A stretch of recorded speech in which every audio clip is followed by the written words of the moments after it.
కడప జిల్లాలో రాజకీయాలు కొత్త రూపు దాల్చనున్నాయా? పార్టీల మధ్య పోటీ కాకుండా ఫ్యామిలీల మధ్య పోరు స్టార్ట్ అయిందా?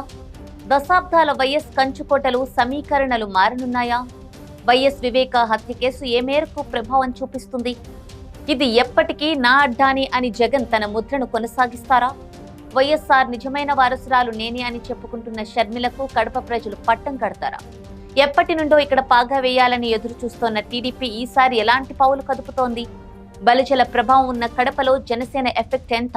అన్నా చెల్లెళ్ల సమరంలో అంతిమంగా గెలుపెవరిది? Was the story.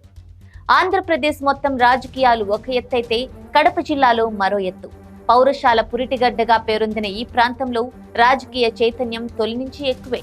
ఉమ్మడి ఏపీ అయినా నవ్యాంధ్ర అయినా రాష్ట్ర రాజకీయాలు ఎప్పుడూ కడప వైపే తిరుగుతాయి. దేశానికి ఉద్దండులైన నేతలను అందించింది కడప గడ్డ. Yeddula Eswara Reddy, Kandula Obul Reddy, DN Reddy, YS Rajasekhar Reddy, YS Vivekananda Reddy, YS Jaganmohan Reddy వంటి హేమీలు ఈ ప్రాంతానికి చెందినవారే. కడప జిల్లా అంటే తొలిత గుర్తుకు వచ్చే పేరు వైఎస్ఆర్. వైఎస్ అంటే కడప, కడప అంటే వైఎస్ అనేలా ఎడుగూరి సంతతి ఫ్యామిలీ ఆ జిల్లా రాజకీయాలపై చెరగని ముద్ర వేసింది. వైఎస్ తర్వాత ఆయన వారసుడిగా వైఎస్ జగన్ జిల్లా మీద తన కుటుంబం పట్టును కొనసాగిస్తున్నారు. ఇలా వైఎస్ ఫ్యామిలీకి కంచుకోటలా ఉంటున్న కడపలో ఒక్కసారిగా రాజకీయాలు వేడెక్కాయి. దీనికి కారణం షర్మిల ఏపీ రాజకీయాల్లో ఎంట్రీ ఇవ్వడం. అన్నపైనే తిరుగుబాటు బావుట ఎగురవేసి తన సత్తా ఏమిటో పుట్టిన గడ్డపైనే నిరూపించుకోవాలని ఏపీసీసీ అధ్యక్షురాలు షర్మిల కడప లోక్సభ ఎన్నికల బరిలో దిగుతున్నారు. దీంతో అన్నా చెల్లెళ్ల పొలిటికల్ యుద్ధం రాష్ట్ర వ్యాప్తంగా సంచలనంగా మారింది. వైఎస్ కుటుంబం రెండుగా చీలి వచ్చే ఎన్నికల్లో తలపడబోతున్నాయి. జెండాలు ఎజెండాలు పక్కన పెట్టి వ్యక్తిగత ప్రతిష్టకు ముడిపెట్టి పోటీ పడుతున్నారు. వైఎస్ వివేకానందరెడ్డి హత్యోదాంతాన్ని ఎన్నికల ప్రధాన అస్త్రంగా మార్చుకొని ఇరు వర్గాలు పోరుకు సై అంటున్నాయి. ఈ నేపథ్యంలో కడప రాజకీయాలు చరిత్రలో మునుపెన్నడూ లేనంత ఉత్కంఠభరితంగా సాగనున్నాయి. మరి ఈ కుటుంబ పోరులో గెలిచేది ఎవరు? నియోజకవర్గాల వారీగా పార్టీల బలాబలాలు ఏంటి? కడప జిల్లాలో కడప ఎంపీ సీటుతో పాటుగా ఆ సెగ్మెంట్ పరిధిలో మైదుకూరు, బద్వేలు, ప్రొద్దుటూరు, కమలాపురం, పులివెందుల, జమ్మలమడుగు, కడప ఇలా 7 అసెంబ్లీ స్థానాలు ఉన్నాయి. ముందుగా పార్లమెంటు సంగతి చూద్దాం.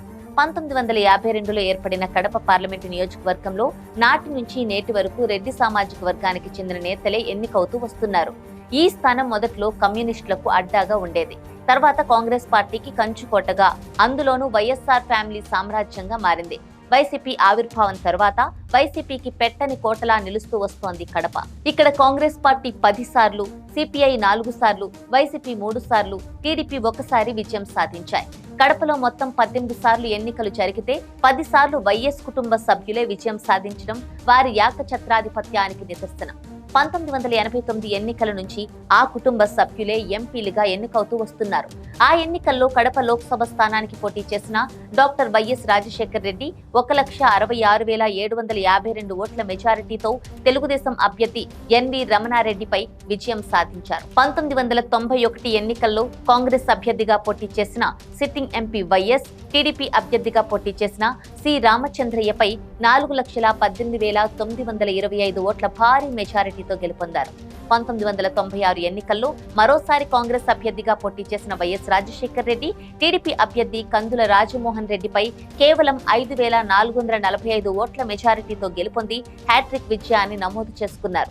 ఈ ఒక్క ఎన్నికల్లో మాత్రమే వైఎస్ఆర్ ఓడిపోయినంత పనైంది. అదే విధంగా 1998 ఎన్నికల్లోనూ వీరిరువురే ప్రత్యర్థులుగా తలపడ్డారు. ఆ ఎన్నికల్లో వైఎస్ రాజశేఖర్ రెడ్డి 53,881 ఓట్ల మెజారిటీతో విజయం సాధించారు. తర్వాత రాష్ట్రంలో చోటు చేసుకున్న రాజకీయ పరిణామాల నేపథ్యంలో వైఎస్ రాజశేఖర్ రెడ్డి సోదరుడు వైఎస్ వివేకానందరెడ్డి లోక్సభ ఎన్నికల బరిలో దిగారు. 1999, 2004 ఎన్నికల్లో వివేక పోటీ చేసి లోక్సభలో అడుగుపెట్టగా 2009 ఎన్నికల్లో ప్రస్తుత సీఎం వైఎస్ జగన్మోహన్ రెడ్డి కాంగ్రెస్ అభ్యర్థిగా మొదటిసారి కడప పార్లమెంటు స్థానం నుంచి ప్రత్యక్ష ఎన్నికల బరిలో దిగారు. ఆ ఎన్నికల్లో వైఎస్ జగన్ 1,78,846 ఓట్ల మెజారిటీతో టీడీపీ అభ్యర్థిగా పాలెం శ్రీకాంత్ రెడ్డిపై గెలుపొందారు. ఆ తర్వాత దివంగత నేత వైఎస్ రాజశేఖర్ రెడ్డి మరణం, రాజకీయ పరిణామాల నేపథ్యంలో వైఎస్ జగన్ కాంగ్రెస్ పార్టీతో విభేదించి వైఎస్ఆర్ కాంగ్రెస్ పార్టీని స్థాపించి 2011 ఉప ఎన్నికల్లో కడప లోక్సభ స్థానానికి పోటీ చేశారు. ఆ ఎన్నికల్లో వైఎస్ జగన్ 5,45,672 ఓట్ల భారీ మెజారిటీతో గెలుపొంది రికార్డు సృష్టించారు. ఆ తర్వాత వైఎస్ జగన్ అసెంబ్లీ ఎన్నికల బరిలోకి దిగడంతో కడప పార్లమెంటు స్థానం నుంచి 2014 ఎన్నికల్లో వైఎస్ఆర్ కాంగ్రెస్ పార్టీ అభ్యర్థిగా వైఎస్ అవినాష్ రెడ్డి పోటీ చేసి 1,90,323 ఓట్ల మెజారిటీతో విజయం సాధించారు. గత 2019 ఎన్నికల్లోనూ సిట్టింగ్ ఎంపీగా వైకాపా అభ్యర్థిగా వైఎస్ అవినాష్ రెడ్డి ఎన్నికల్లో పోటీ చేసి 3,80,726 ఓట్ల మెజారిటీతో గెలుపొందారు. ఇలా కడప లోక్సభ స్థానం వైఎస్ కుటుంబానికి కంచుకోటగా మారింది. ఇప్పుడు 2024 లోక్సభ ఎన్నికలకు వైఎస్ఆర్సీపీ నుంచి అవినాష్ రెడ్డి మరోసారి టికెట్ దక్కించుకోగా టీడీపీ నుంచి చదిపిరాళ్ల భూపేశ్ సుబ్బరామిరెడ్డి బరిలో నిలిచారు. ఇక కాంగ్రెస్ నుంచి ఆ పార్టీ రాష్ట్ర అధ్యక్షురాలు వైఎస్ షర్మిల పోటీ చేస్తుండటంతో ఈసారి కడప పార్లమెంటు ఎన్నికలు మరింత రసవత్తరంగా మారాయి. కేవలం అవినాష్ షర్మిల మధ్య ఈ పోరు సాగనుంది. ఈసారి వైసీపీకి కడప అంత ఈజీ కాదు. ఒకవేళ షర్మిల గెలిచినా ఆశ్చర్యం లేదు అంటున్నారు రాజకీయ నిపుణులు. వైఎస్ఆర్ వారసురాలు నేనే అని చెప్పుకుంటున్న షర్మిలకు కడప ప్రజలు ఏ మేరకు పట్టం కడతారో వేచి చూడాలి. 2024 ఓటర్ల జాబితా ప్రకారం కడప పార్లమెంటులో మొత్తం ఓటర్ల సంఖ్య 16.18 లక్షలు. ఇందులో పురుషుల సంఖ్య 7.93 లక్షలు కాగా మహిళా ఓటర్ల సంఖ్య 8.25 లక్షలు. సామాజిక సమీకరణలు చూస్తే ఇక్కడ రెడ్డి కులాధిపత్యం ఎక్కువగా ఉంటుంది. తర్వాత దాదాపు 2.5 లక్షల మంది ముస్లిం ఓటర్లు, 3 లక్షల మంది ఎస్సీ ఎస్టీ ఓటర్లు ఇక్కడ కీలక పాత్ర పోషిస్తారు. వీరంతా వైసీపీ వైపు ఉండటం అవినాష్ కు కలిసి వస్తోంది. జగన్ ఇమేజ్, వైసీపీ సంక్షేమ పథకాలు ఎలానూ ఆయనకు పాజిటివే అవుతాయి. అయితే ఇది తొలి నుంచి వైఎస్ ఫ్యామిలీకి అడ్డా కాబట్టి ఇక్కడ ప్లస్ల కంటే మైనస్లేంటో చూడటం బెటర్. గత ఎన్నికలకు ముందు జరిగిన వైఎస్ వివేకానంద రెడ్డి దారుణ హత్య నేపథ్యంలో వైఎస్ కుటుంబం రెండుగా చీలిపోయింది.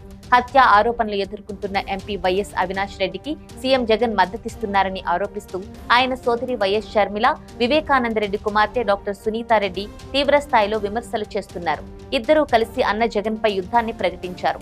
ఇది వైసీపీకి అవినాష్ కు పెద్ద గుదిబండగా మారబోతోంది. ఈ క్రమంలో షర్మిల కాంగ్రెస్ లో చేరడం, ఏపీసీసీ సారథ్య బాధ్యతలు చేపట్టడం జరిగిపోయింది. అలానే ఎవరు ఊహించని విధంగా కాంగ్రెస్ నుంచి షర్మిల కడప ఎంపీ అభ్యర్థిగా పోటీకి సిద్ధమయ్యారు. దాంతో ఈసారి మాత్రం కడప పార్లమెంటు నియోజకవర్గం పరిధిలో రాజకీయాలు కొత్తగా ఉండేలా ఉన్నాయి. ఇక్కడ వైసీపీ ఓట్ బ్యాంక్ కాస్తలో కాస్తైనా చీలడం ఖాయం. ఇంకోవైపు టీడీపీ కూడా ఎలాగైనా ఇక్కడ వైసీపీని ఓడించాలని కాంగ్రెస్ తో లోపాయికార ఒప్పందం కుదుర్చుకొని ముందుకు వెళుతోంది. టీడీపీ నేతలతో పాటు చంద్రబాబుకు సన్నిహితంగా ఉండే బీజేపీ నేత సీఎం రమేష్ కూడా ఇక్కడ షర్మిలకు ఆర్థికంగా సహాయం చేస్తున్నారు. మొత్తానికి కలిసొచ్చే అంశాల కంటే తలనొప్పులు అవినాష్ కు ఎక్కువగా ఉన్నాయి. కాంగ్రెస్ నుంచి పోటీ చేస్తున్న షర్మిల అవినాష్ కు చెక్ పెట్టడమే లక్ష్యంగా అడుగులు వేస్తున్నారు. తన లక్ష్యానికి అనుగుణంగా షర్మిల వ్యూహాత్మకంగా పథక రచన సాగించి విమర్శలు గుప్పిస్తున్నారు. లోక్సభ పరిధిలోని కీలకమైన 7 నియోజకవర్గాలపై షర్మిల పోటీ ప్రభావం ఉంటుందన్నది వాస్తవం. ఇప్పటికే పలు దఫాలుగా కడప కాంగ్రెస్ నేతలతో భేటీ అయ్యారు. సీనియర్ నేతలైన మాజీ మంత్రి డిఎల్ రవీంద్రారెడ్డి, మాజీ ఎమ్మెల్యే వీరశివారెడ్డి వంటి వారితో చర్చిస్తూ వారి సలహాలతో ముందుకు వెళుతున్నారు. వైఎస్ కుమార్తె అనే ఇమేజ్, వివేక హత్య కేసు, మహిళ అనే సానుభూతి, టీడీపీ అండ షర్మిలకు కలిసొస్తాయి. గెలిచేంత కాకపోయినా గట్టి పోటీ అయితే ఇస్తారు షర్మిల. టీడీపీ విషయానికి వస్తే ఇక్కడ తెలుగుదేశం గెలిచి 4 దశాబ్దాలు గడుస్తోంది. పార్టీ ఆవిర్భవించిన కొత్తలో అంటే 1984లో టీడీపీ అభ్యర్థి డి నారాయణ రెడ్డి విజయం సాధించారు. నాటి నుంచి నేటి వరకు కడపలో పాగా వేయాలని తెలుగుదేశం ఎన్నోసార్లు ప్రయత్నించినప్పటికీ వైఎస్ చరిష్మా ముందు అవి పనిచేయలేదు. ఇక్కడ నుంచి టీడీపీ అభ్యర్థిగా పోటీ చేస్తున్న భూపేష్ రెడ్డికి అన్నా చెల్లెళ్ల సమరం కలిసి వస్తుందనుకుంటే వైసీపీని ఓడించాలని టీడీపీ, కాంగ్రెస్ ఒక అవగాహనతో ముందుకెళ్తున్నాయి.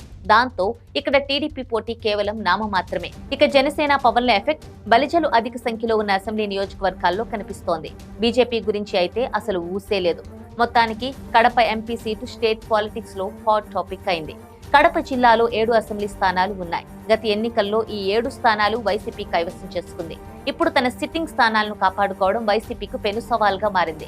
కడప అసెంబ్లీ స్థానానికి వైసీపీ నుంచి అంజాద్ బాషా బరిలో ఉండగా టీడీపీ నుంచి శ్రీనివాసుల రెడ్డి సతీమణి మాధవి రెడ్డి పోటీ చేస్తున్నారు. ఇక కాంగ్రెస్ నుంచి అఫ్జల్ ఖాన్ బరిలో దిగారు. వైసీపీ కార్యదర్శిగా ఉన్న అఫ్జల్ ఖాన్ ఇటీవలి వైసీపీని వీడి కాంగ్రెస్ పార్టీలో చేరారు.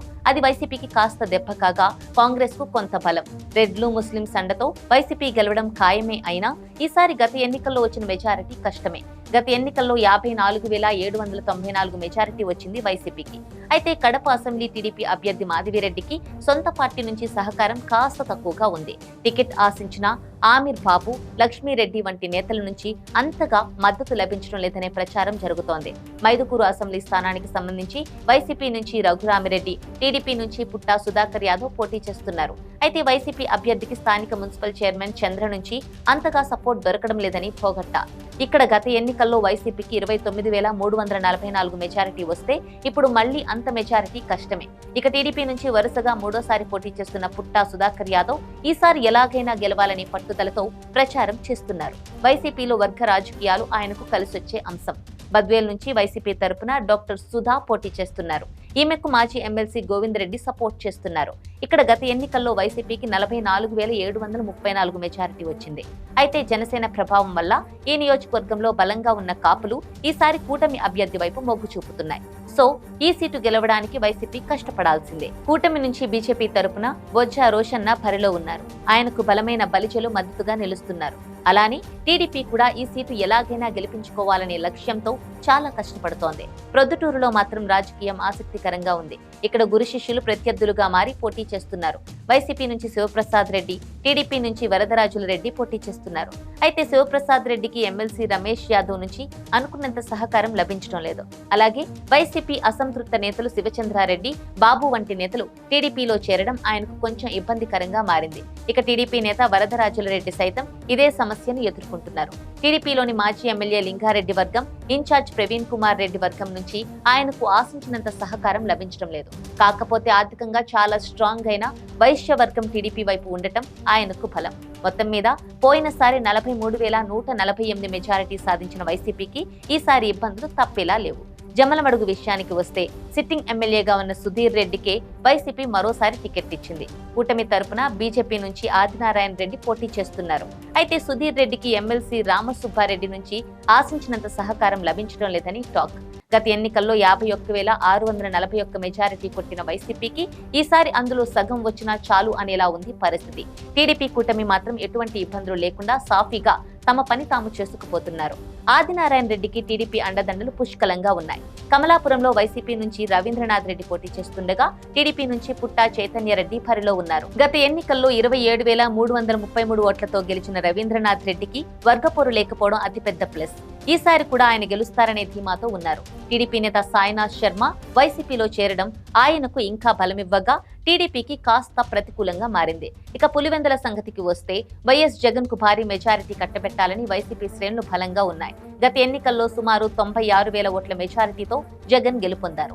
ఈసారి అంతకు మించి ఉండాలని పులివెందుల వైసీపీ శ్రేణులు పట్టుదలగా ఉన్నాయి. అయితే షర్మిల, వివేకా కేసు ప్రభావం మాత్రం ఇక్కడ కొట్టొచ్చినట్టు కనిపిస్తోంది.